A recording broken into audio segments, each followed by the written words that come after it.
I have this photo up here because neither one of these two photos that you'll see are perfect by any stretch, but I do think that they're illustrative of some of the broader changes that have happened in news media that have accelerated and exploded in the last 10 years, but have actually been part of a broader process that's played out really over the last 40 years plus. You know, the newsroom of the past was a large organization with an institutional framework around it, generally, often in print, filled principally with white males, all working as part of a large process to put out generally a daily product. And in the context of newsprint, obviously that was a daily newspaper. In the context of a television or radio program, that might be a nightly newscast, or in point of the radio, maybe more hourly newscast. The newsroom of today is different. The newsroom of today consists of many, many people, and it's more built around, while there's still the institutional players, it's really built around more individual actors. And I chose this stand-up shot. It was one of the only Google images that was available, but I thought we could pull a few things from this particular spot. This particular reporter, like a lot of reporters in television news, is, in the course of her day, asked to report not just on one story, but on multiple stories, generally. And if she or he are asked to report on one story, they're actually often asked to do multiple versions of that story. So she's on a live shot here for the Channel 2 affiliated wherever we are at 11:30 at night, let's say.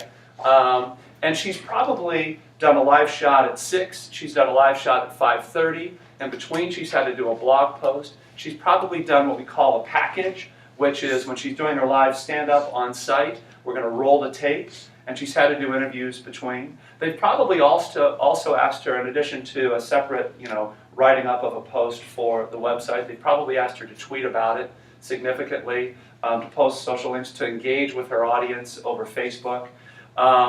These are all sort of part and parcel of the life of a daily journalist today. So more platforms, more deadlines, with the same amount of time, and often fewer resources. In smaller markets, she or he may be a one-man band. They may have set up the camera in front of them, and then in turn had done their live shot in front of the camera, and then go back and actually have to take the tape themselves. In larger markets, you have a broader team of people. But we're asking a lot of journalists today. And newsrooms, too, are smaller. So the other reason why this picture is symbolic of a change in the news environment is because while there are still many large newsrooms, institutional newsrooms, the Washington Post and the New York Times, NPR, CNN, you name it, many, many other newsrooms, whether it's the Tribune here in Chicago or it's ABC News globally, are really shrinking the numbers of reporters that are on staff on a given basis. So that exacerbates the already difficult daily deadline challenges that Tara was alluding to. So you have more people trying to actually fill more outlets more frequently with fewer resources. It creates a lot of pressure. The newsroom of today emphasizes immediacy. It emphasizes the many platforms I talked about. You now need to be a one-man band. At WBEZ, where I used to work, it wasn't enough for a reporter to be able to do just one radio feature a day or one radio feature every 2 weeks or whatever the story deadline horizon they're on. They actually have to be online. They have to be writing a blog post. They have to take the radio version, convert it to a web version. They also have to go out in the field and take a still camera, take their iPhone and shoot, in most cases, just still photographs, but in some other cases, video as well. The web team wants that. So multitasking and speed are prioritized. And I touched on some of these broader trends. We also, at the same time we've seen this transformation in more traditional legacy media, we've also, and the impact of changing business models as the sort of digital dimes have replaced traditional advertising dollars and put real pressures on newsroom environments. We've also have a broader sense of new competitors emerging in all the digital landscapes. So BuzzFeed didn't exist. Twitter was not even really on the landscape as recently as Barack Obama's first election campaign, not that long ago. So you think about the role of Facebook, and then you think about all of the other blog and new media sites that are part of our lexicon today. That too is adding more competition. It's also creating, I think, a richer information landscape in some respects. But I also think that if you've noticed, even though there are, in some respects, more sources of news or more outlets for news than any time ever in human history, certainly in the United States, so many of those are actually derivative of one. They're not necessarily based on original reporting, they're based on an echo chamber of lots of people sort of reporting off of what one other person may have reported, or commenting on the commentators, or responding to the feedback, or opining about things.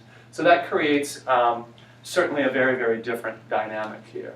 The newsroom loss since 2008 has been significant. I touched on a few of the newsrooms that have shrunk in size, but if you look at all other sectors in the economy that shaved jobs at a rapid clip following the financial crisis, the only industry that outpaced journalism in the loss of jobs was the construction industry. So just to sort of put a fine point on what we're talking about.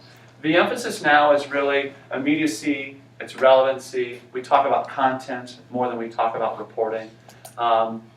And we also are interested in short, sweet, short attention spans. You got to hit them quickly, move on. So that impedes our ability at times as reporters to provide the necessary context. What they call the news hole has gotten smaller. The average length of a soundbite today is, nowhere close to 30 seconds. It's 6. Our Twitter characters at 140 is indicative of a much broader trend that's playing out in a lot of these other platforms. Web videos. The rule of thumb inside a newsroom today, and I think our own viewing habits would bear this out, is anything you do video-wise on the web cannot be longer than 3 minutes. 3 minutes is an eternity.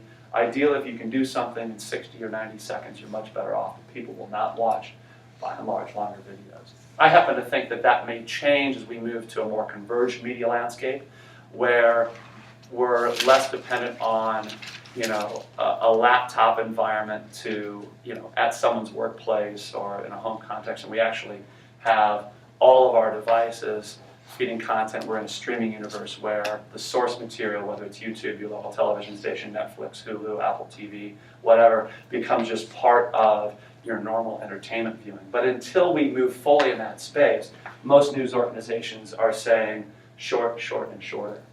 Any questions about any of that, first of all? Yeah. Why do you think construction, it makes sense why construction lost so many jobs in 2008, but why journalism? Well, part of it was because of the trends I was touching on in passing. What you've seen is a dramatic erosion in readership and viewership for traditional legacy media outlets. So newspapers is the best example, but it's not unique to them. They have seen a massive decline in their circulation figures. The Chicago Tribune, by example, and don't quote me on these figures, they're only directional, but they have a circulation weekly, I believe somewhere of around 380,000 on their hard print paper. How many people actually subscribe to print paper or pick up a print paper on a regular basis? Okay, so 4 or 5, and I would gather that if we did this in a non-UChicago audience, those numbers would be even smaller. So fewer and fewer people are actually reading the paper. The problem is, that's where the advertising revenue comes from. People pay a premium to be in the print edition. They've been able to charge rates.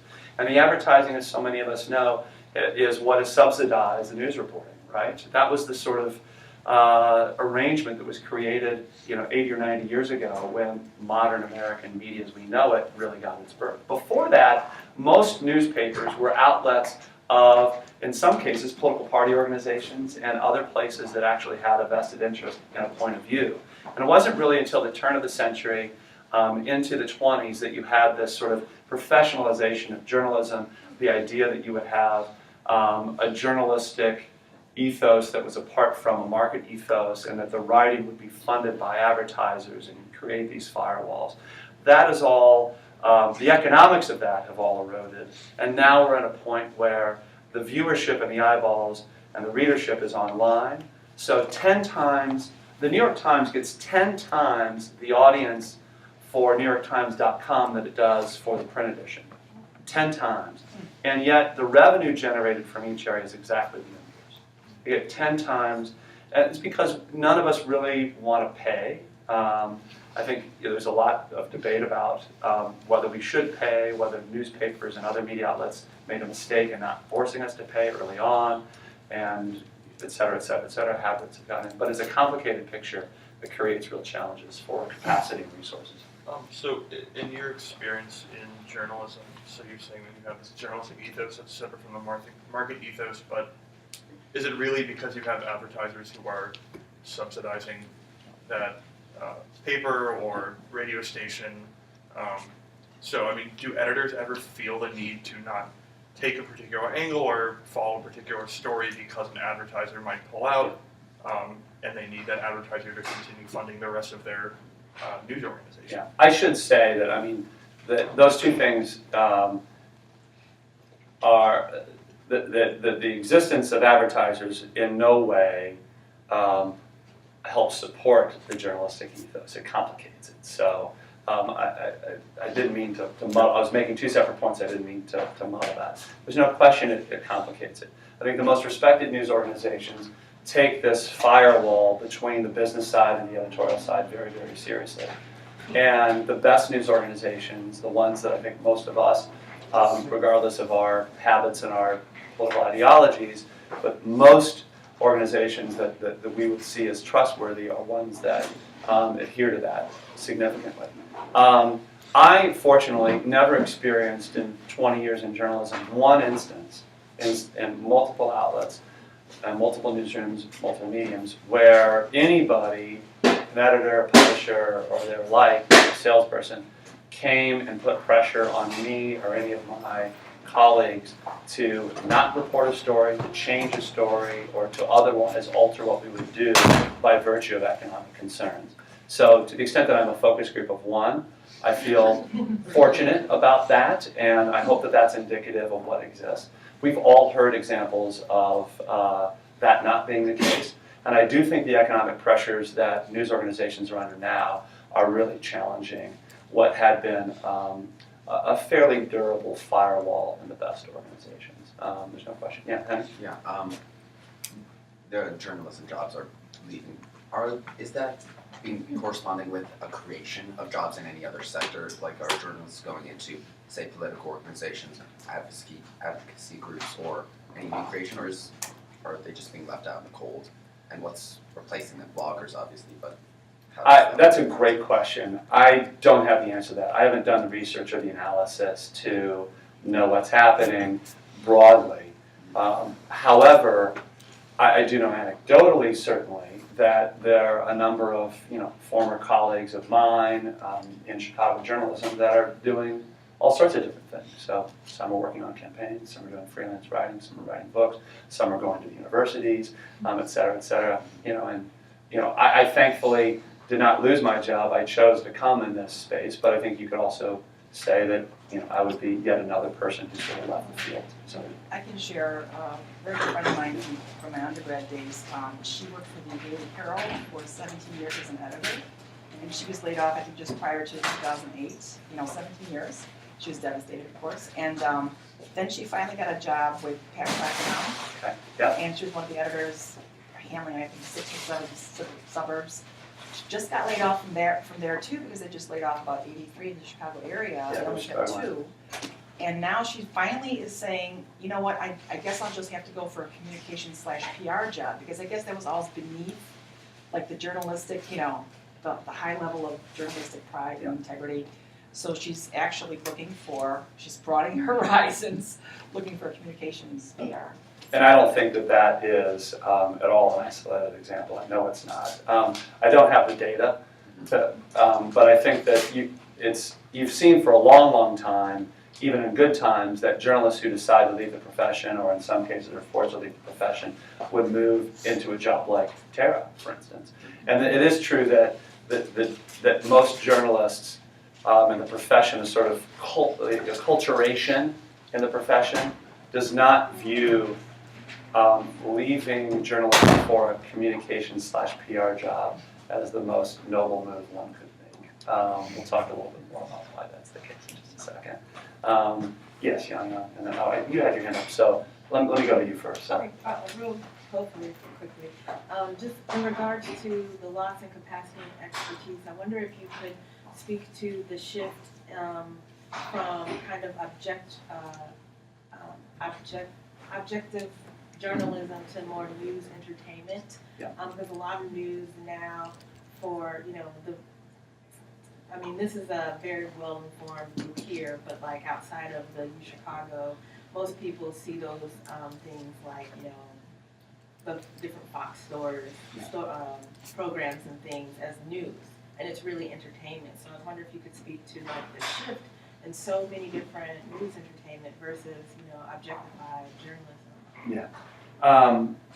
Before I say that, I don't want to paint a picture that there was this golden age of perfection that existed in media and journalism prior to the moment that we're in now. There have been lots of issues with the quality of the reporting, the emphasis on certain stories over other stories for a long, long time. What I think is true that you've touched on is that the economic forces and the explosion of technology in really exciting ways have, I think, exacerbated certain things that have long been part of the media landscape. And so we are seeing, part of the reason why Fox and MSNBC have gone after more ideologically oriented audiences is because they believe that that is an ownable market niche for them.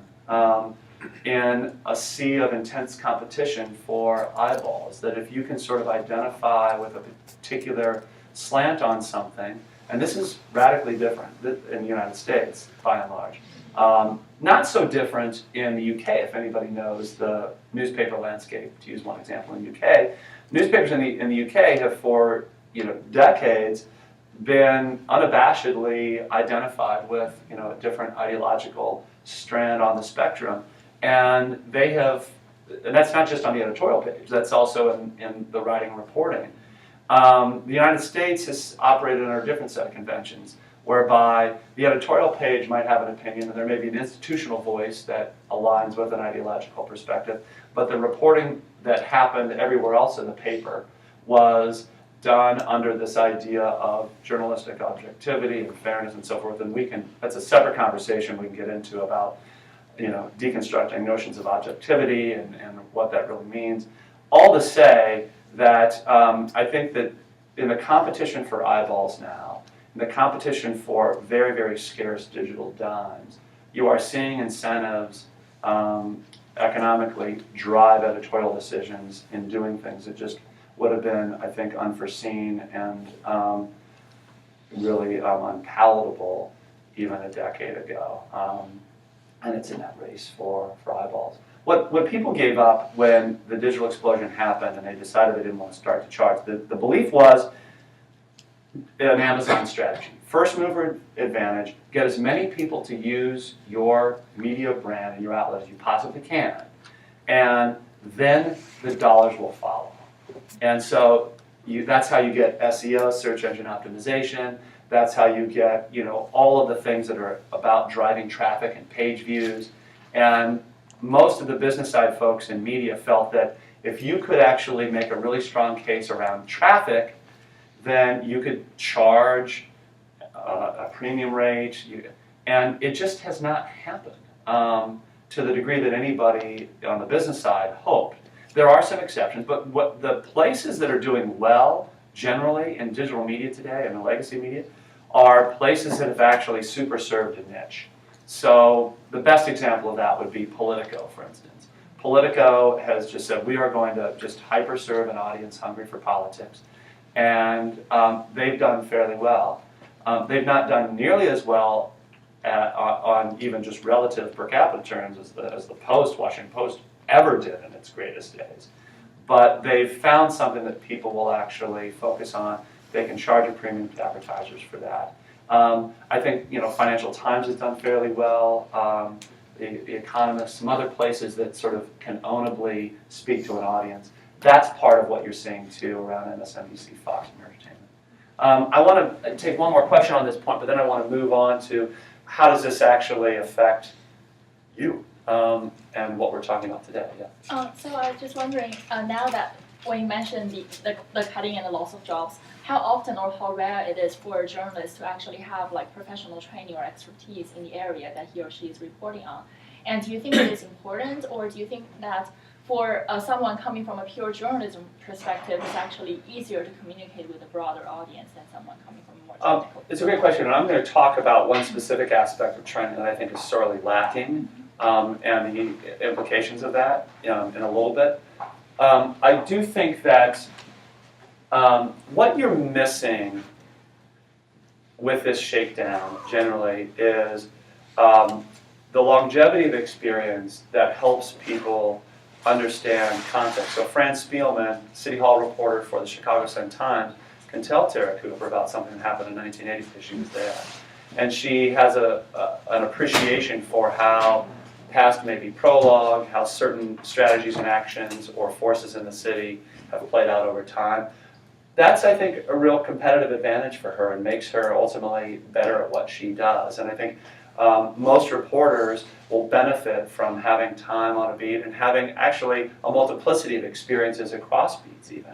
As it relates to training for journalists who are coming in, and if any of you are interested in the field, I'm somebody, I think, biased by my own personal experience, but somebody who believes that while going through a journalism program or going to a graduate school in journalism can be valuable, and great journalists have come from that avenue, I think it's every bit as valuable, if not more valuable, to have a broad-based liberal arts training.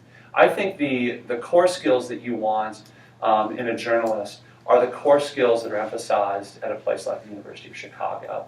That has to do with real critical inquiry, rigorous analysis, ability to sort of write and formulate an argument, to deal with a broad-based set of issues and interests and understand them well. I think those core skills serve journalists and the public better over time than somebody who's been trained for 4 years just on the pyramid format of how to write a news story or to edit tape. Those are things that can be taught on the job in ways that I think are effective enough that the benefit of having a broad-based liberal arts education, I think, is truly significant and can't be augmented otherwise. Let me move on quickly, though, to talk a little bit about a few things. So, as journalists, what do we cover and why? Let's take the left side. The left side has to do with the things that motivate journalists to do this work. And for most of us, journalism is a calling. It's something that people feel passionately about. The notion that in a functioning democracy, in a healthy democracy, you need people who are actively seeking out information to inform citizens in ways that can help them make decisions about their lives, to be a check on power, to hold positions of authority accountable. The fourth estate, as it's known, is an absolutely vital ingredient in any functioning democracy anywhere in the world. And to the extent that our media is not living up to the task, that's something I think that raises questions about how vibrant and healthy our democratic system is today. So these kinds of ideas are powerful motivators in newsrooms, powerful motivators for individual journalists. So we'll cover something because it's our mission to do so, because it's important, because it's new, because it's something that people need to know, because I'm an education reporter and I'm going to own education stories. It's relevant. That means it's really important for people to understand right now about tonight's snowstorm, or they might have to understand everything about what's going on in Russia and Ukraine because it could affect the United States diplomatically, militarily, what have you. The other two things I want to emphasize, new and it's surprising, are part of the conventions of the media, which give it its internal energy and are things that make it attractive to us as humans. They're the flashy, shiny objects of life that force us to tune in and engage. And they can be powerful, helpful motivators in informing the public. We like to learn about things that are new. We don't like to be told things that we already know. So, the new in news is absolutely vital. And if you're pitching a story that doesn't have a new angle, a new insight, a new implication, a new player, a new actor, you're going to have a hard time pitching your story. So you need to understand, if you want to get the attention of the news media, that you have to understand what is perhaps new about this story. New, broadly defined. It may just be a new voice, a new wrinkle that we haven't thought of. The story's been talked to death, but nobody's. Surprising is also key. I hadn't thought of that before. It plays against expectations. These are things that make stories in life attractive. These are things that make stories attractive to journalists.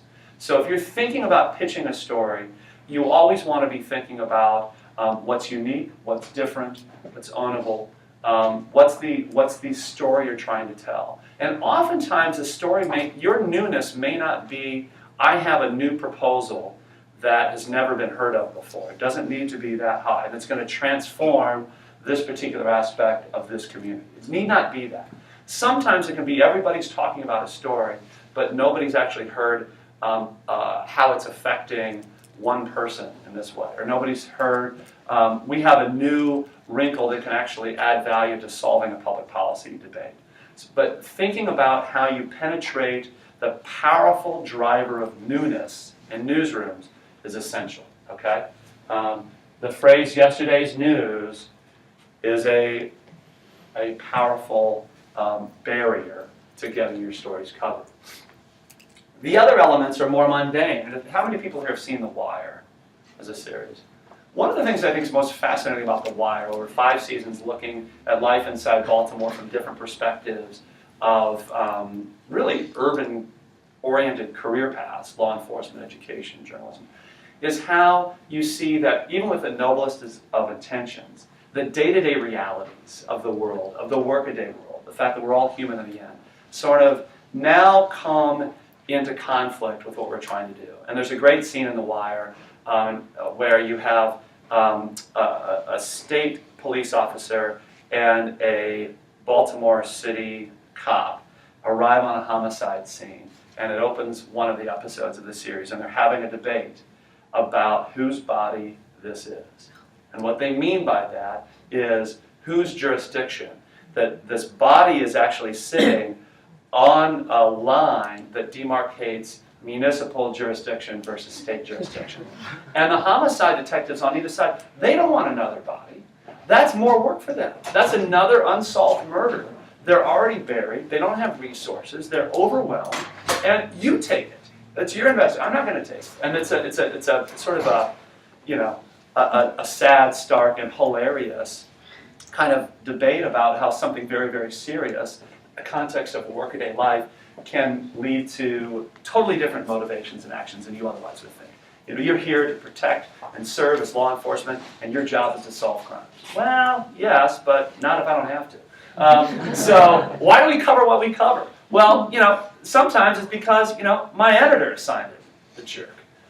Sometimes it's the season, meaning, hey, how many education stories get written during back-to-school season? How many times are we writing, every time the State of the Union rolls around, we're writing stories in the budget address, we're writing stories about that. There are things that are just cyclical, constantly. The return of the baseball season, the Super Bowl, the Grammys, you name it. And there are lots of other things in public life that drive it there. I was on deadline. I couldn't think of anything else. My obligation today is to fill 60 seconds at 5 o'clock. I need to come up with something and it's 3:15. What am I going to do? Or the converse, I needed to fill the space. We do it every year. Every year we always do, or every election season, we always do our set of election packages, and we do it this way. The other thing is, I should have called 3 more sources, but I got to be honest with you. I mean, we all know this from studying. I've been up for 4 nights in a row. I have not seen my kids. I haven't been home. I've been busting my ass on an exclusive. I'm overworked, and you know what? I have got to get this thing. It's my child's recital, and it's my anniversary, and I had the story ready to go to bed. It's 5:35, and now something has just sort of surfaced.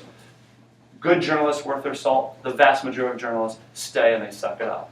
But there are times where that's not a really acute pressure point. And you're like, well, maybe I need to get it done, or the deadline is coming, and I need to hit it. These are all part of just the normal workaday world that journalists inhabit. That's no different from the workaday world that professors inhabit, that law enforcement officials, or politicians, or dentists, or you name a profession. And so understanding that will be really, really helpful. So if you're trying to pitch a story to somebody, do not pitch it late in the day. Do not pitch it at 5 o'clock. They are on deadline. Do not pitch it at a time when you know that that particular reporter is knee-deep in a cyclical story. So if there is the political reporter who is covering, the gubernatorial campaign, and you know that there's we're 3 days from the primary, and you've got another story that you want him to pay your attention to, or her to pay attention to, chances are that's not a great time. So you want to be sensitive to the rhythms of the newsroom as it relates to your own pitches. I also want to think a little bit more about some of the conventions. We talked about news. The other thing that this is problematic in lots of contexts, we often talk about how why all the news is bad, or why is everything so oppositional in the media? Well, part of it is, leaving the media aside, that we humans love stories, and inherent to stories are a couple of things. One, a person doing something for a reason, a core definition, and there's an actor doing something for a particular rationale. So if you're pitching a story and you do not have that, go find it before you pitch a story. Somebody doing something for a reason. Pitching an issue is not very compelling. Pitching an organization or a person trying to do something about a particular policy for a particular reason is a story, okay? But the other part of that is conflict. It's like catnip for journalists. Who are the players here? And if there is something oppositional, that's something that journalists will go to. There are also cultural norms, and journalists, they are trained to be skeptical of claims. There's an old adage from the Chicago City News Bureau, if your mother says she loves you, check it out. Meaning, just don't take anything at face value. Great reporters are trained in the discipline of verification. And to me, that is what defines reporting, no matter if you're home at as an individual blogger, or you are working for the New York Times. The understanding, first and foremost, that journalism is an act of verification. It's a discipline of verification, a form of telling stories. So they bring skepticism to it. Okay, that skepticism also can permeate newsroom, and it can lead to sort of professional expectations around sort of skepticism. You don't want to be seen as sort of gullible. You don't want to buy Tara's line, hook, line, and sinker, right? You want to be skepticism. Those are really powerful, positive, motivating forces in the reporting work that many journalists do. They also can lead you astray if not kept in check, right? And then these notions of fairness, objectivity, and balance. And I don't want to get sidetracked into that, but I will say generally that reporters feel very much like they're not here to do your bidding, right? They're here to try and bring, as best as possible, a fair perspective that hopefully incorporates a multiplicity of views, in fact, to tell a story that can get us closer to the understanding of what's accurately going on. And it's in that space where the conflicts between reporters and folks like Tara happen all the time. These are all, for all the emphasis on objectivity, these are oftentimes subjective stories that are based on one's point of view or one's sort of access to particular sets of facts and forces going on. What questions do you have about the newsroom environment that I haven't touched on or that I may have glossed over? Yes? So oftentimes, we talk about this idea of balance and objectivity with news, but oftentimes it seems like the reporter has a particular story they want to tell or a particular perspective they want to give, and they're just contacting you to get you to tell your side of it just to kind of look balanced. So how do you, when you're put in that situation, oftentimes nonprofits are, how do you take it over and make it your story, not their story? This is a great question. I talked about this idea of journalism as an act of verification, gathering information from a multitude of sources in an effort to have a more accurate telling of what's really going on, okay? Oftentimes, what these actually can lead to, given the forces I talked about, the culture of a newsroom, the economic forces, the deadline pressure, can lead to he said, she said journalism, and we get lots of that. We get lots of that. I got a press release from the mayor's office. I'm writing a story based off what they put out, and now I just need a critic. I just need somebody. I need to get the other side of this. So, because that's part of, right? You can't just write one person's point of view. So I call up, remind me of your name again? My name is Rachel. Okay, so I call Rachel because I know she's been critical of the mayor on this issue. And I'm on deadline and it's tight, and I say, can you give me, what's your reaction to this? And she gives me, a 10-minute interview, and I use a couple of quotes, and there we are, okay? Or we see this on cable news all the time. We will find the two most extreme points of view on an issue and put them together in conversation, right? That adds conflict, doesn't it? It's entertaining to listen to. And you know what? It checks that box on balance. We got this thing balanced. What it doesn't do necessarily is incorporate a whole range of views between.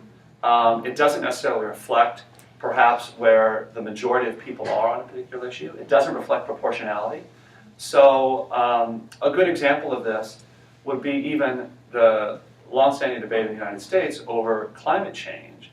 And for a long, long time in the debate over whether climate change exists or not, you had reporters and news outlets, because they didn't want to be called unfair, putting scientists who deny the existence of climate change up with scientists who believe in the existence of climate change as two equal players in the conversation, that this is an equally weighted 50-50 issue.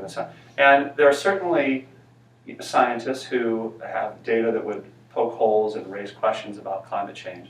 But the reality is, and those of you in science know this, that the preponderance of the scientific community and the preponderance of the evidence and models that they've run raise real serious questions about the existence of climate change.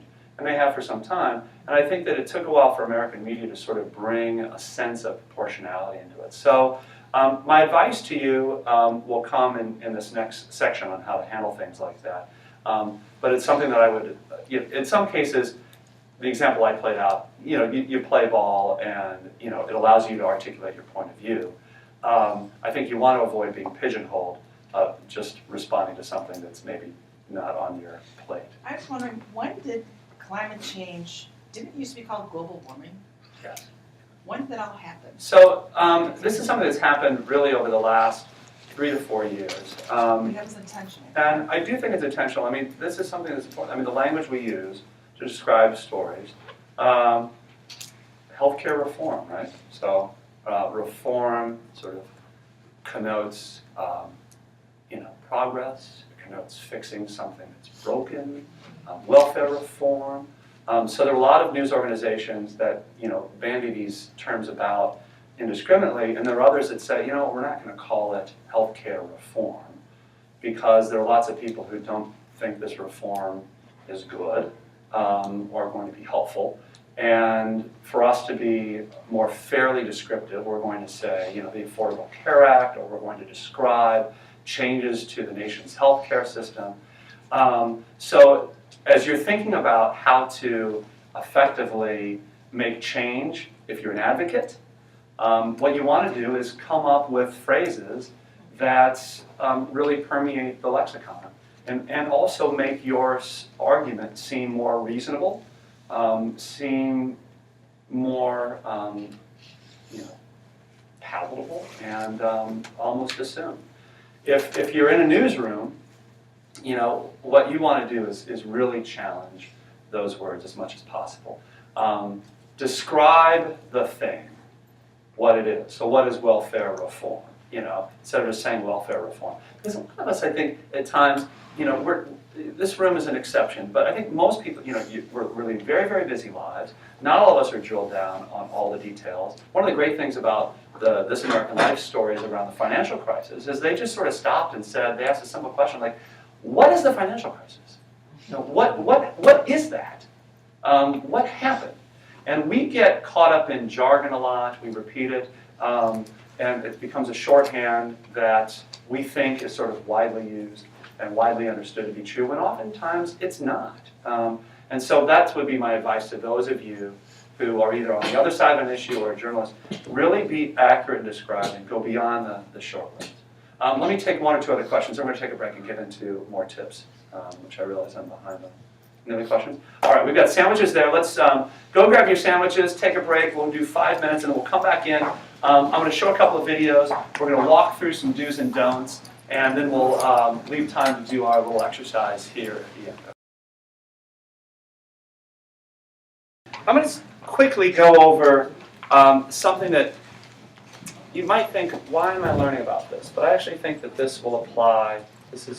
Will apply in every context, every professional context you might encounter in the future. It will apply in your interpersonal life, and it will apply if you are in a role like a journalist where you are, whether it's job interviews or anything else where you're trying to gather information, okay?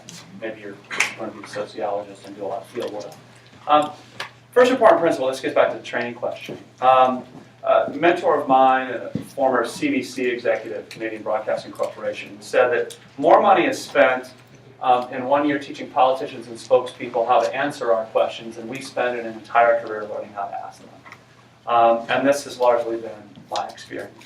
So I'm going to go through, actually, a little bit about the basics of interviewing. And I think this is broadly applicable.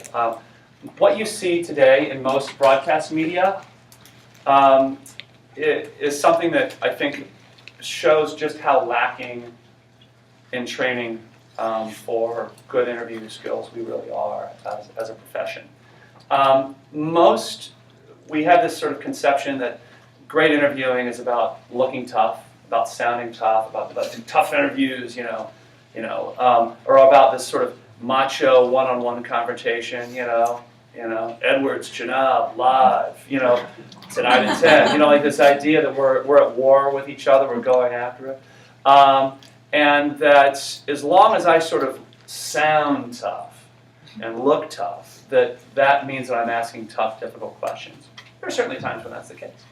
Often what happens, though, is we get the performance of tough, penetrating questions, but no tough, penetrating questions. That's because people haven't really thought enough about what the technique should be. I would argue that the macho in your face interview does very little to actually elicit useful, interesting information. In most cases, there are exceptions, but in most cases. And that what really good interviewing is about discipline and understanding that this is not a conversation, it's also not a confrontation. It's an exercise, it's a disciplined exercise in eliciting information. That is what is at the core of interviewing. And if I can leave you with anything today around this topic, because I'm going to move through it quickly, the most important thing to remember is the difference between open-ended questions and closed-ended questions. Open-ended questions, by definition, very simple. Who, what, when, where, why, and how. W5 and how. Closed-ended questions are verb-leading questions. Is, did, do, could, can, all those kinds of questions. Most of us in our daily lives today ask verb-leading questions. We ask closed-ended questions. And as a result, most journalists ask closed-ended questions.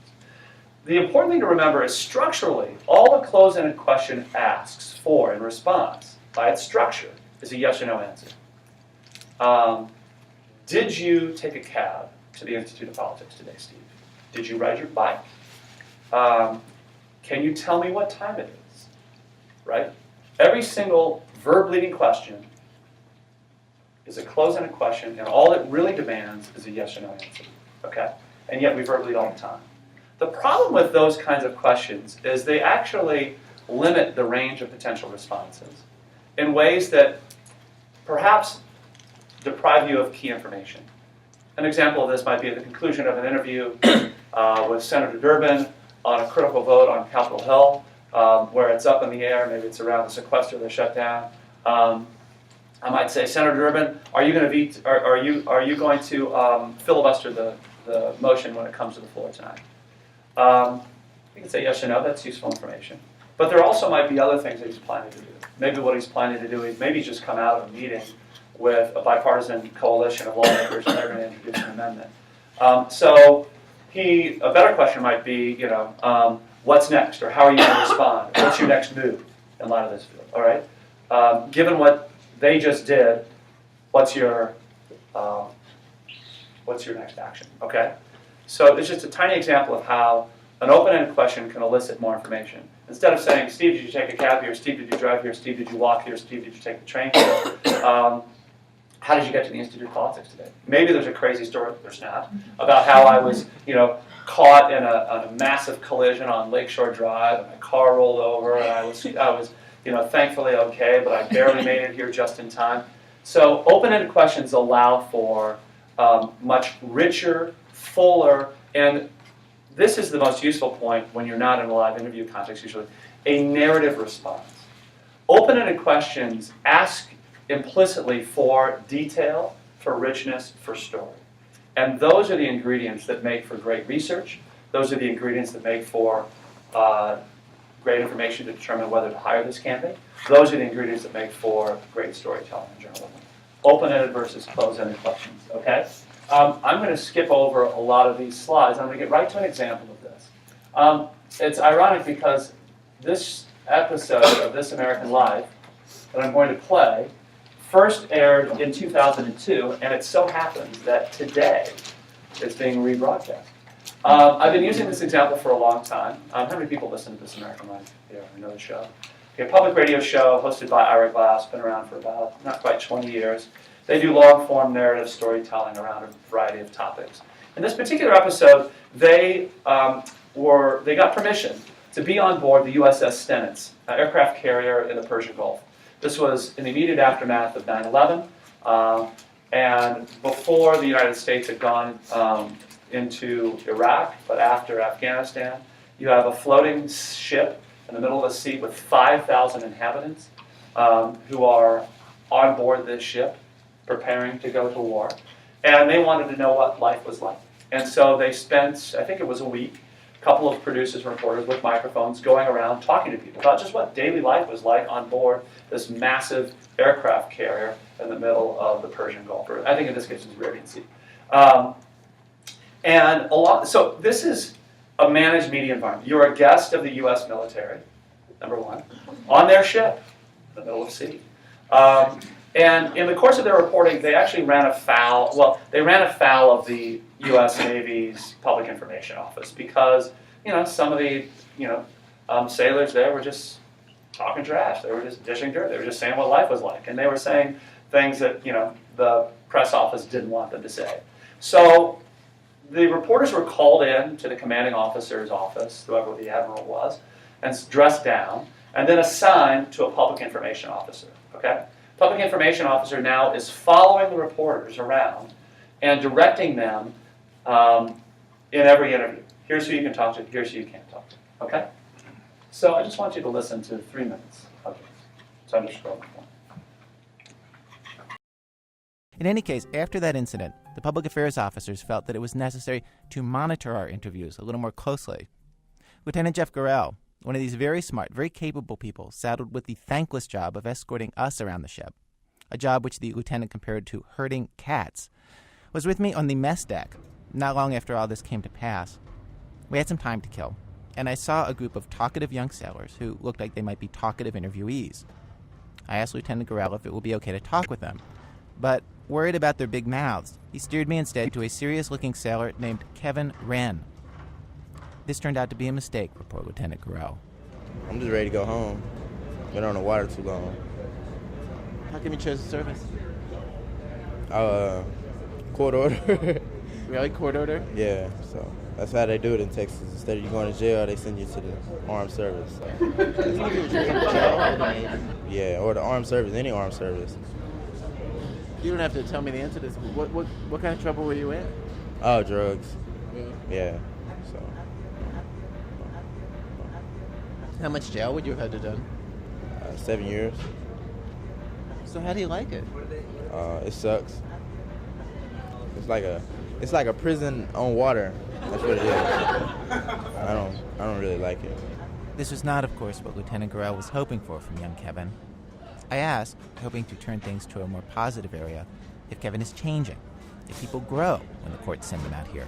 No, because people get flown off the ship, man, almost every month, you know what I'm saying, for doing drugs or all kind of stuff. So, it's whatever you got inside of you, that's what makes, you know what I'm saying, that's what's going to change you, you know what I'm saying. If you don't want to be changed, you ain't going to be changed, so. I can practically hear the acid eating away at Lieutenant Gorell's stomach at this answer. I rack my brain for the most completely neutral question I can ask. So what do you do? So what, on your job, like what is there to do? We just walk around all day. For 8 hours, we walk around and check spaces. And what are you looking for? Just people having sex, fights, anybody drinking, doing stuff they ain't supposed to do on the boat. So hopefully we'll get to see, but I haven't seen anything yet, so. You haven't seen anything yet? No. I've been looking, though. I glance over and catch the expression on the lieutenant's face. But the fact is, like, people are pretty well behaved on this boat. No, that's not true. That's not true. I don't know who told you that, but yeah, this boat it's like a love boat right now. All right, you're done. If anyone ever asks you to do an interview again, say no. This is what Lieutenant Gorell has to deal with all day long in the service of his country. As for the love boat aspect of living on the Stennis, a number of men and women both pointed out, with the incredibly long work hours, who has the energy? All right, what did you notice about that interview exchange? What did you notice about what Ira Glass, kind of questions he asked? Yeah. He never met this person. What's he do? Very simple questions. There's no background on this guy at all. Yeah, just by not making assumptions about what the answers will be, even though he was being directed by the public service officer, he got some golden radio moments. Yeah, I don't hold this up as the quintessential interview ever. Far from it. This is just it's just a passing, fleeting moment. Okay, this is not going to take down, regimes. There's nothing here that's especially problematic from a response standpoint. I think it's revelatory. But he's never met Kevin. He's been directed to Kevin. He knows nothing. He's just landed on Kevin. And I actually think the opposite. I think he did make assumptions. Like he assumed that the guy chose to voluntarily join the service, and it just so happened that he did it, and so because he made those assumptions, he got these unexpected, surprising answers. Yeah. For the challenge. Yeah, that was an assumption, certainly. What else? Any other comments on this? I was struck by, and one thing that strikes me about this is his questions are really simple. How'd you come to join the service? What kind of trouble were you in? How much jail time have you had to do? How do you like it? What do you do all day? What are you looking for? These are not questions that would stun any of us for their brilliant insight. They're very, very basic and focused. He asked one question at a time in an open-ended way and listened actively. These are the ingredients of great interviewing. There's a fourth ingredient that's really, really important that doesn't apply in this context, and that fourth ingredient is preparation. Absolutely. Ideally, he would have known everything. If he's doing an interview with the President of the United States or somebody of significance, you do significant research the same way you would prepare for a paper or an exam here. You go through your notes, but the actual discipline of executing the interview is still the same that we had here. Simple questions, one at a time, focused, open-ended, listening actively. Most people don't listen. Most people don't follow up. If you do these things in your own life, you'll be amazed at the richness of the conversations you'll have with friends and loved ones and others. You'll be amazed at the kind of insights you will get in a whole variety of other spheres that we've touched on. And you will also be almost instantly more gifted as an interviewer than probably 90% of journalists working today, because most of them haven't thought about it. And I will say as one last coda on this is very simple stuff to conceive of and extremely hard to discipline yourself to do. Having interviewed for 20 years, having lectured on this, having thought about this, having done thousands of interviews, dozens of interviews every week for years, I still struggle to make sure that I can hit that. I'm better. I do it most of the time, but not always. So this is a hard thing to master, a very, very simple thing to understand. Yes, Alex? I'm interested in your opinion on this. To me, all the questions that Ira asked, except for one, seemed pretty open and balanced. Asking about the number of years that he would have done in jail seemed particularly slanted, or I think could be viewed as slanted towards, casting a negative light on the Navy. Just in terms of like if he says like, oh, I was going to do 20 years, and then all of a sudden like, oh, the Navy's letting people on their ships that were about to spend 20 years in jail. I mean, does it seem that way to you that it's particularly like retaliatory towards the PIO who's making him talk to someone who's supposed to be kind of a cold character? It didn't strike me that way, but it may have struck others that way. Did it strike anybody else that way?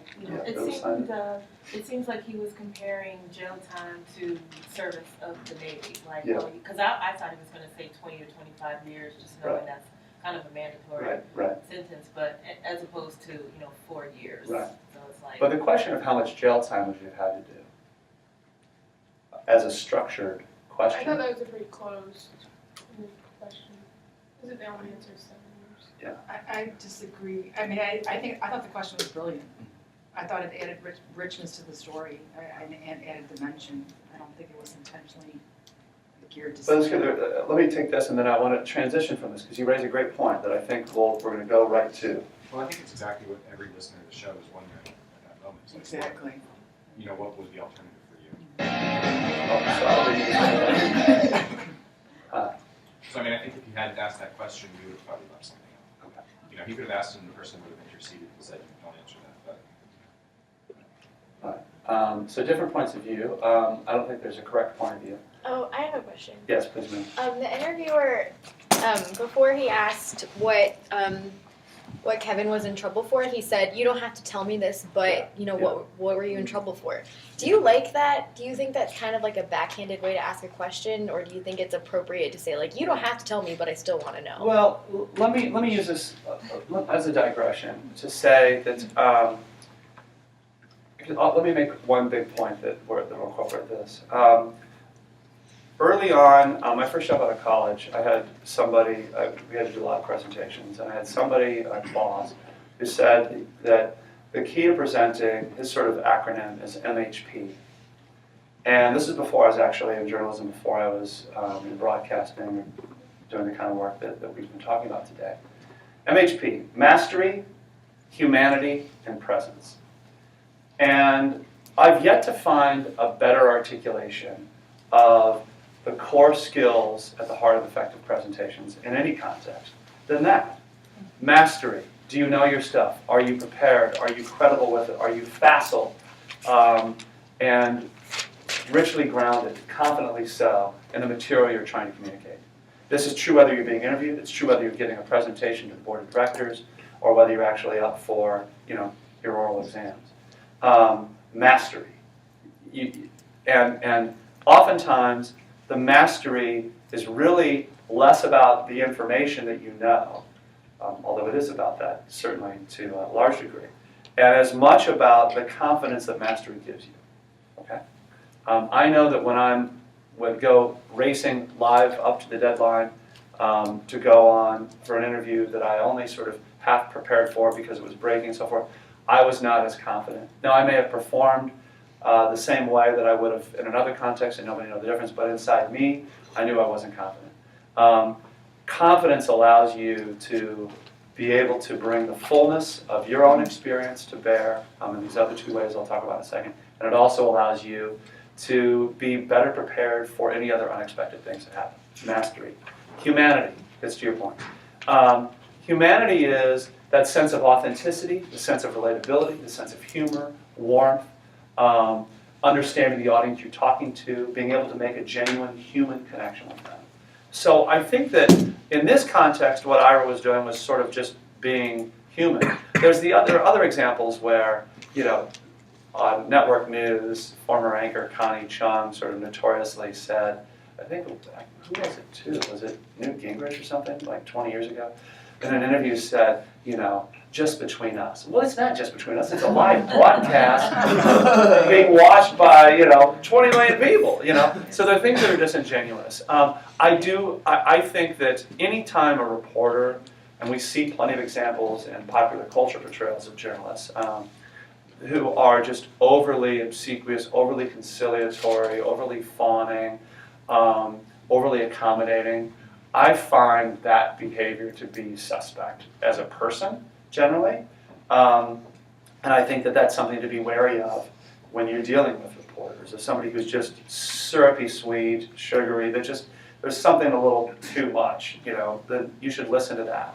I think on the other extreme, there are times when reporters can be so hardened in their professional role that they don't at all acknowledge that there are two people here engaging in an interaction that involves ideally two equal people trying to kind of make some connection for a deeper understanding about something, or are sensitive to the trauma that the person that you're interviewing may have faced if it's a very serious story and so forth. Doesn't mean that you manufacture tears or you get all maudlin with the person, but I think it's okay, if somebody's struggling with something, you say, I'm really sorry, let me give you a moment. There are ways to be human and still professional. So I think in that sense, we didn't hear what's not on the tape, there may have been other things. I would say, and I happen to know Ira, so I have that bias lens to filter it through. I think he was just sort of trying to establish a connection and saying, it's not really important to my story here. Sometimes that's also what you communicate. I'm curious, I'm here, I'm making conversation. You don't have to tell me if you don't want to, because I'm not doing a story on Kevin's jail time. I'm not doing a story on his criminal record. I'm here on the ship trying to do a story about life. And there are ways in which I think you can sort of build some trust and relationship that way.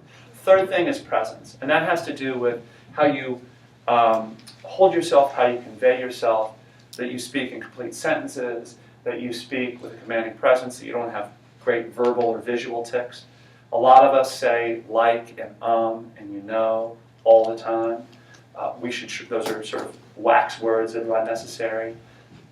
If anybody's been in class with a professor who is a habitual user of those, you start tallying how many times. So it's just, notice how annoying it is, but how you've completely lost focus on what they're saying. So presence is about your ability to actually convey. So stand in the middle of the room with confidence. Here I am with feet on the floor, using hands, gestures. I'm not at all any perfect model of this, but I'm not scratching. I'm not sort of hunkered down. So that's presence. It's about being able to confidently deliver. It's one of my many presence challenges is that I talk too fast. I don't use pauses enough. So we all have our various presence challenges, but trying to strengthen them so that you can speak comfortably, you can move your hands, you're not fidgety, you can eliminate those wax words. Those are actually key attributes. And it's true whether you're being interviewed on the air or in any other context. MHP, Mastery, Humanity, and Presence. Let me come back, though, to the question that Alex raised. This is an interview on NPR's Fresh Air with Terry Gross, widely believed to be one of the finer interviewers in the country. Whether you like her or not, she's widely respected. This is an interview with Gene Simmons of KISS. He's just come out with a memoir. This, as a warning, is offensive, but illustrative. So let's take a listen for a few minutes.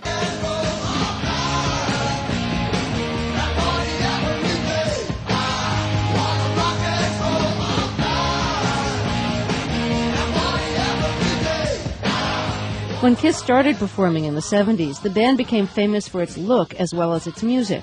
They paint their faces in bold black and white patterns that seem inspired by comic book superheroes and villains. They also dress outrageously in wardrobes that include giant platform shoes, breastplates, and codpieces. The band has been the subject of comic books and movies and has had all kinds of merchandising tie-ins. Now Gene Simmons has a best-selling memoir called Kiss and Makeup. Gene Simmons is his stage name. He was born in Israel in 1949, the son of a Holocaust survivor. When he was 10, he moved with his mother to Queens, New York. There he dropped his Hebrew name and became Gene Klein. Gene Simmons, welcome to Fresh Air. Thank you. Let's start with the makeup. Did you like being covered up on stage? Did it make you feel any less vulnerable or any less like Gene Simmons or your other names, Gene Klein or Chaim Weitz, which was your birth name? Close but no guitars. It's Chaim Witz. Oh, thanks. Okay. You said it. Well, the name came out through Gentile mouth, so it didn't quite have the flavor. It came out bland. Well, it's not a Gentile mouth. Ooh, maybe it's a discussion we can have. Yeah, okay. But let's not start something we're not going to finish. Right. But in terms of the, what was the question about makeup? Oh, did you like being covered up by makeup, and did it make you feel less vulnerable or, less like Gene Simmons, Gene Klein, or your birth name? I don't feel covered up any more or less than any. What are your reactions to what has happened so far? Wow. Yeah. She's a really good active listener. Okay. She part of her ability to be effective. I mean, she feeds off of what he's saying. She's really listening, and I think that's what hits me. Okay. What else? Yeah, I was gonna say that she, after the introduction, she was able to get right back to where she was going to the movie, so she didn't let whatever he said stun her or stop her. Those are both good things, but what else? Just my gut reaction is she says, "Did you like being covered up?" That's a verb question, which you just warned us against. Right. So that's the yes or no. She asked like 2 or 3 questions, 2 in that one. She asked several questions at a time. Problem with asking multiple questions at a time is severalfold. A, you can confuse the person. Remember, he said, what was the question again? Yeah. So you can confuse the person who's being asked. But you also can give the person the option to sort of just choose which of the 3 questions. It's not an effective way to get to a real answer. We often ask more than one question at a time, usually, because we're not clear about what we want to learn at that moment, or we're not confident, and we just keep talking.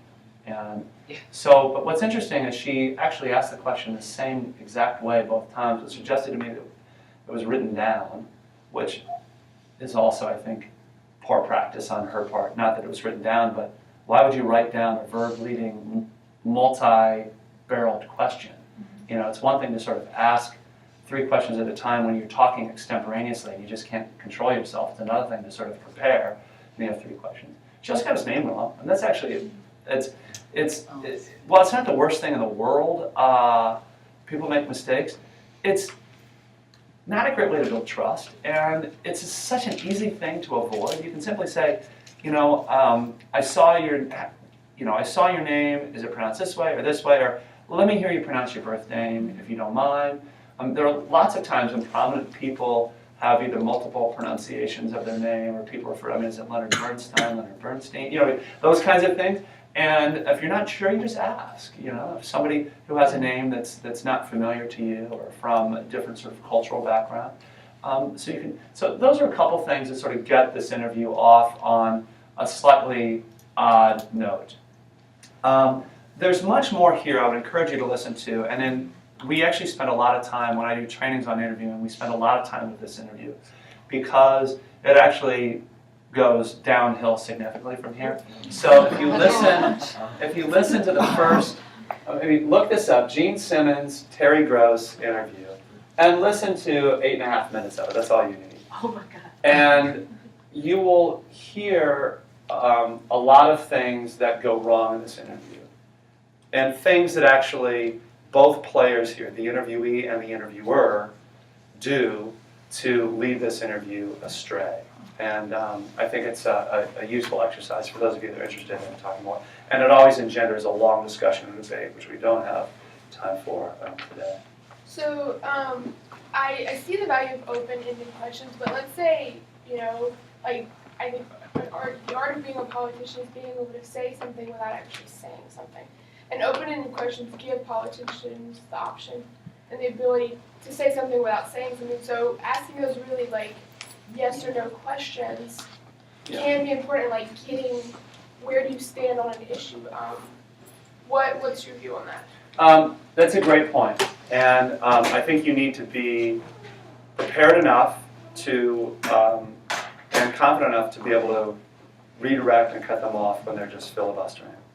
But I also think that while most questions should be open-ended, and in fact David Kando and others who teach in this method say you should never ask a closed-ended question. I would disagree. I think you do want to ask closed-ended questions on occasion, but you want to know when and why you're going to ask a closed-ended question. And I would argue that the place to use a closed-ended question is when you're trying to get a very, very specific fact or verification, and as a follow-up, okay? So you can say to Senator Durbin, to use that example, Senator Durbin, you've come out in favor of raising the federal minimum wage, and yet recent analysis from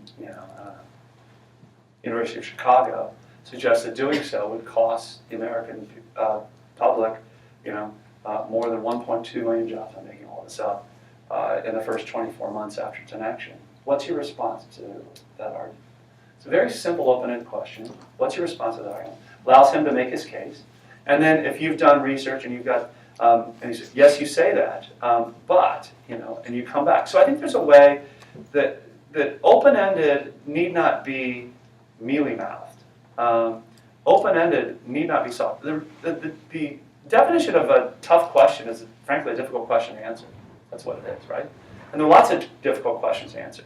I mean, my 3-year-old, right, he's now 7, when he was 3, my 3-year-old was constantly asking, why? Why is this guy, I mean, these are not easy questions to answer, unless, of course, you are, steeped in whatever, topic he's actually brought up today. So difficult questions are questions that are difficult to answer. They aren't questions that necessarily sound tough. And I think if you're smart and savvy, you can actually parry quite well and hold people accountable. And I've done, a lot of interviews with politicians, and they're always a challenge, always a struggle. You're always in this battle between their spin and your desire to try and kind of pin them down. But I have found that some of the least successful interviews have been ones where I've gone at with too many closed-ended questions. The more successful ones are a mix. In your business, did you ever feel like you were pressured to ask like a quote-unquote tough question by like your boss or editor or something? Sure. I mean, there's an expectation. I mean, you have to be, look, in all communication, you need to be mindful of your audience. This is true in general. And what their expectations are, what baggage they bring, what perspective they may bring, and you need to try and somehow incorporate that into your strategy. And so as a host of a program, I was always conscious of what people in the listening audience might be saying to what the person has just said to me, trying to recognize that there are multiple points of view. So I'm trying to hear the conservative argument in response to my liberal guest as I'm having a conversation with him or her.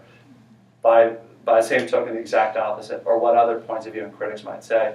And I did feel it was my responsibility to ask difficult questions, to ask challenging questions, or to play devil's advocate. I think you can do it in a way that is remarkably effective, remarkably tough and disciplined, but doesn't necessarily strip the humanity out of it as well. And if you do it with a sense of genuinely trying to get to an answer, I think you can be effective there. You also need to follow up and don't let the first answer pass as the answer. They say, well, blah, blah, blah, blah, blah. And you say, with all due respect, sir, the question I asked about was this. What's that? And that helps, I think, not only get you to a sense of an answer. There's sometimes when people just aren't going to answer your question. But I think you owe it to your listener, in my context, in radio, or your audience, to make every effort you possibly can within reason to try and get an answer out of them. You need to. It's like solving a math proof. I mean, you need to show your work, right? You got to show your work. You got to show that you were in there, you were following up, you were thinking about it, you were challenging, you weren't bowled over. Yeah.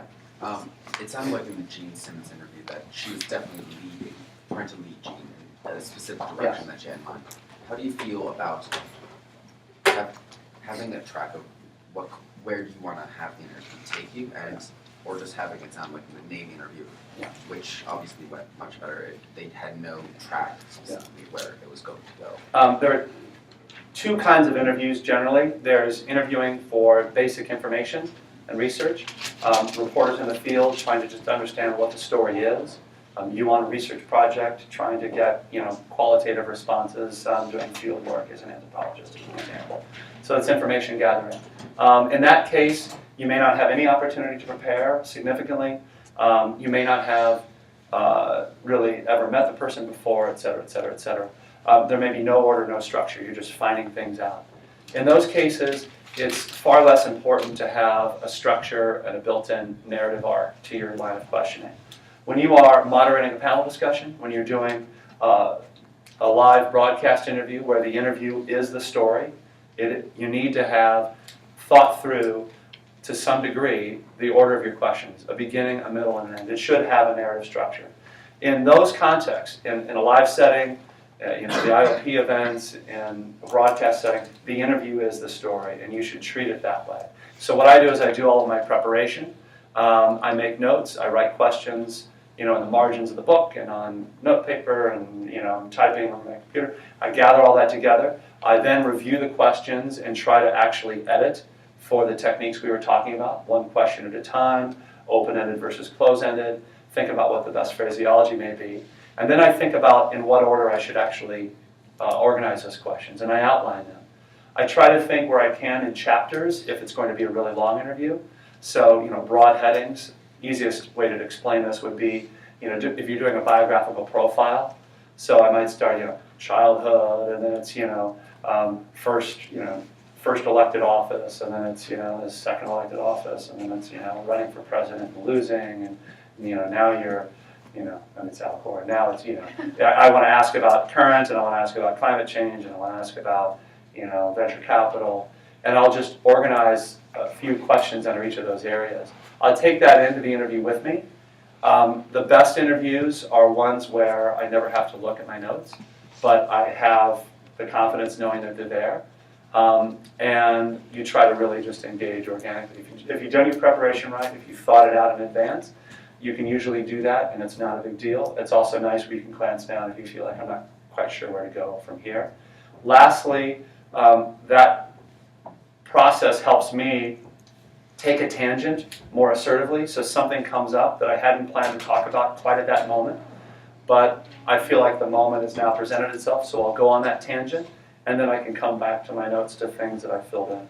So that's my process, and I'd be happy to talk to anybody in greater detail about that. At some point in time, we thought about doing a session just on kind of interviewing and moderation for those of you that might be involved in doing those kinds of things on campus for your RSOs, or even in the context of the Institute of Politics. So there's much more to say about that, but I'll let that be the response for now.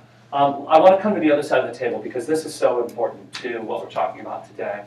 Before you agree to an interview request, or before you make a request to be interviewed, you really want to be clear about what the story is, what it is that you're trying to communicate, or what it is the reporter is talking about. What's the angle? How long is a story going to be? Is this, if it's for broadcast, is this just for a soundbite in a newscast? Is this the interview itself going to be aired live? Is it going to be edited? That's also really important to know. What's your deadline? Who else are you talking to? I talked about, is it live or taped? Are we on the record or off? And I would say as a general rule, assume everything is on the record. Assume everything is on the record, unless you've established a relationship that you feel like you can trust and mutually understand what off the record means. And generally, off the record means that you cannot report it, you cannot write about it, you cannot do it for attribution. There are other things where you can talk to somebody on background.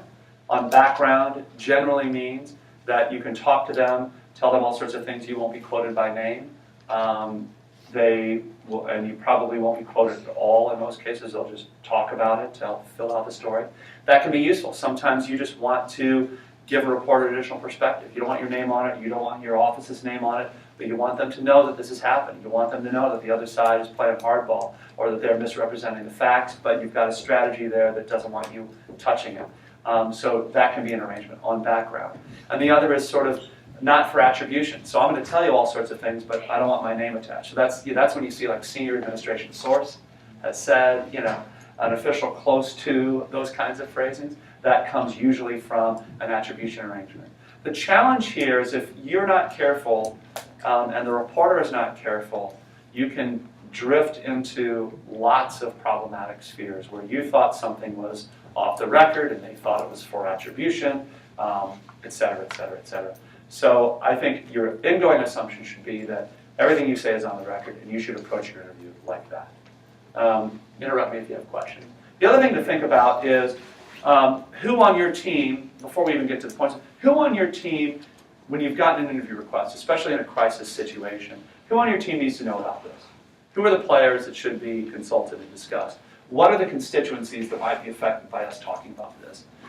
Individual staff members, partner organizations, another campaign, candidate's family, board of directors, shareholders. What's at stake here? And you want to bring those people in and in a crisis situation, have a conversation that really gets to the heart of those key questions before you move forward. The other thing is you want to think about who's the most effective spokesperson on this. In some cases, you got to come with the CEO. You got to come with the candidate because it's about credibility. It's about questions that only he or she can answer, and you need to get them out there on it. In other cases, no way. You don't want them anywhere close to this, okay? You put a spokesperson out. Maybe you put a surrogate out there. Somebody who, is a friend but not part of the campaign apparatus who can sort of be a character witness for you. These are things you want to think about. It's not just knee-jerk that somebody calls and then you're the person to respond. Sometimes you don't want to talk at all, but you want to actually get materials in a reporter's hands, either by leaking them because you think this is really important. That's how a lot of whistleblowing stories happen. Or you're trying to counteract an agenda and a particular point of view that's in play. So sometimes you just say, you know what, I'm not going to talk to you on the record, but I think you should look at this. And you hand them documents. And sometimes you don't need to be quoted, but you need a particular set of information to be known to a broader public so they can have fuller information. And think about whether you are on offense or defense. And oftentimes when a call comes in from a reporter that might be problematic, organizations that don't have a lot of experience with this, they tend to sort of get defensive. And defensive may mean not responding at all, which I think is generally a poor strategy. Responding defensively, which is equally poor. It's transparent to everybody that you are feeling like you got something to hide, and it sounds that way, it looks that way. Sometimes you're trying to divert attention from the story. The better place to be is, even in a crisis situation, being on offense. And offense need not be being aggressive and being out there. Offense simply just means being proactive about the story that you can and want to tell, and being clear about that. And one of the things that happens in an interview is, or in a reporter context, is we sometimes treat it like an exam. So somebody's asked a question, and now I answer that question. Well, the reality is, and this is where we get into the dark arts, my friends, what you really want to focus on, and this is where my colleagues in the profession would roll over in their graves to hear me talk about. But what media trainers will tell you is it's first and foremost about the story you want to tell. And we heard Tara talk about that. And as people will instruct you for a job interview, the same lesson applies here. You want to think, what are the three things I want to convey? And I would focus on three.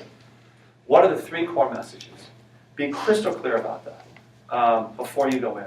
And this is true of a job interview too. You're being interviewed for a job. It's not about the sum total of your 20 years on this planet, or more if you are among those of us who are older in this room.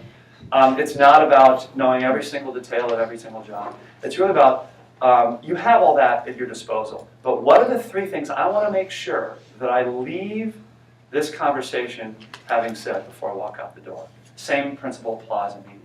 And then the question becomes, how do you get those messages in? So we prepare your key messages and talking points before the interview. You don't want to wing it. You want to also have enough background on the outlet and the reporter to know, and you want to actually have a chance to rehearse, if you can, in advance what those three things are. We talked a little bit about this. And let me let me then say on the three things, I'm going to skip to this slide. You've got your talking points. Where people go wrong in dealing with the media is they have their talking points and they're married to their talking points. They can't say anything other than the literal words on the thread. We've all seen it. Those people have no credibility. It's easy to see through them. Even if we agree with them, we get frustrated because you know they're just spinning us, okay? So talking points, I'm not a huge fan of. As a journalist, I think they're awful. But as a communication strategy, I don't think they're great. I think that what you want are kind of three core messages you're trying to get. You can call those talking points too, I guess, but you're not talking about just a list of things that you repeat like a robot over and over and over again as if we didn't hear it the 47th time you said it, and you're not actually engaging. The best people at this are able actually to engage the question to some degree and move to a point that they need to make, okay? And they do so with credibility, with authenticity, and intellectual honesty. Which gets me here. You're going to be effective, not only if you can make your points, but you can do so with a sense of, this gets back to mastery, humanity, and presence, a sense of being relatable. Reasonableness is an absolutely essential part of effective communication in a media landscape. If you and I go on live together on opposite sides of the issue on the O'Reilly Factor or CNN or you name it, and we have a totally different point of view about something. By and large, if we are equally adept at our facts, if we are equally gifted at articulating them, the person who seems more reasonable will actually make the greater impression in that instance. And what I mean by reasonable is somebody who is seems relatable, like, oh, I kind of identify with that person. He or she seems thoughtful and comfortable and confident. But part of reasonable is also making your case in a way that it's almost impossible for somebody to see why you might object, okay? And we could point to umpteen examples in the public policy realm, the political realm. The way the Democrats are framing the minimum wage issue, right? That if they're the most effective framers on that issue are trying to actually make it seem like, there's no way you could possibly oppose the minimum wage if you are a reasonable, caring person. Okay, that's what they're trying to convey. The Republicans on the other side on federal minimum wage are really trying to say, if you're really about jobs, the reasonable thing here is not actually to set wages so high that employers may be disincentivized to hire on more workers. You want to actually make a point that it's more reasonable to actually try and expand the employment base, okay? Oftentimes, who's going to win that debate will be not the person who has the facts marshaled on their side better, or the more people that are actually surrogates out there talking about it, but the side that can actually make it seem more reasonable. That's why what we were talking about earlier, the way issues are framed are important. They underscore reasonableness. Nobody could, anybody who's sort of thinking about this as caring, as thoughtful, would have to say that we definitely need XYZ policy, I would avoid using jargon, things that are inside lingo, because your job is to communicate to people that are different from you. Numbers are very, very difficult. Be very, very careful in a live interview context with a reporter. They can be supportive in documents and things like that, but the ear and the eye just cannot process, really, the ear especially cannot process lots of numbers and data points. So choose a few. And often try to, if data is a big part of this, make analogies and make data points with your numbers that are more easily understandable. So, it's not 34.3%, it's 1 out of 3, roughly a third, those kinds of things, we talk to people and, it's not, you're not giving fractions and decimal points, and you're choosing 2 or 3 things that actually can underscore your point. Most media trainers would say, don't say no comment. Then there are some strategies. So questions are coming at you that you can't answer or don't want to answer. One of the strategies that people teach into the dark arts is touch and go. So they've asked you a question about something, you don't really want to be talking about it, but you address it, and then you move to the point you want to make. You see this all the time. So go home tonight or the weekend, just check this out. You'll see, or watch the Sunday shows tomorrow. In fact, if any of you are regular viewers, everything we've talked about today, watch the Sunday shows with today in mind. And I'd be curious to get your feedback on it on both sides. So touch and go is one of those where you very, very lightly sort of touch on the substance of the answer, then you move to your point. Related to that is something called bridging. So these phrases are going to be familiar to you, and I'm moving through because of our time here. And I realize it's just a quick aside. If anybody wants to stay and do this case study exercise, I will, but I promised you 1 o'clock. I'm now 5 minutes late, so I'm going to forego the case study thing unless people want to stay late for that, just so you know. But this is important here. You see this all the time. I mean, these are quotes ripped straight from who's on the air right now. Soledad.